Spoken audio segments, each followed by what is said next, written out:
The ferry that ran between Bar Harbor and Nova Scotia stopped running 8 years ago, and the ferry terminal has sat vacant since then. The Canadian government has since sold that property to the state of Maine, and the state has offered to sell it to Bar Harbor. The question for the town is what to do with it. It's a complex issue, and a major portion of the town's tourism is at the heart of it. It's not fully about cruise ships, but a lot of it centers around cruise ships because that's the big hot topic issue. Chris Stroud is a resident and a small business owner in Bar Harbor. He says there is much debate over what to do about cruise ship congestion and how it relates to the ferry terminal.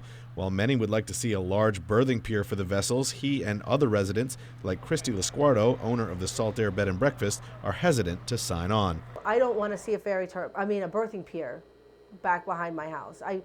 People have different opinions whether or not it would hurt my business or how people would respond to it. I feel that my customers don't want to look at cruise ships parked in the bay. I don't want to look at cruise ships parked in the bay. But I know I'm one of 5,000 people, so it's not all about me. But my personal, anything that's not a berthing pier, I could live with. According to town records, more than 180,000 cruise ship passengers came to Bar Harbor last year.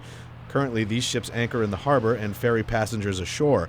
Town officials have said a cruise ship terminal would ease traffic congestion downtown and make passenger transfer more efficient. They want to see the expansion of the cruise ship industry, or they want to see those docks there, as opposed to people taking tenders in from the middle of the bay and being dropped off and dealing with that. But Lasquardo says that even though most people recognize the economic impact the industry has on Bar Harbor, there is good reason for the concern over making the terminal into a mega cruise ship hub. People are very passionate about the environment and Acadia National Park and our duty to protect it and protect it for future generations. And this seems, the potential to open that door to let negative things happen. You could be opening the door to wonderful things, but people are afraid.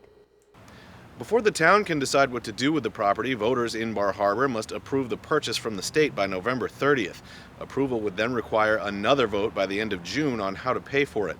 Lasquardo told me no one seems concerned with either vote and that, quote, everyone is making sure we get this right. For NESCom Connection, I'm Bryan Sidelinger.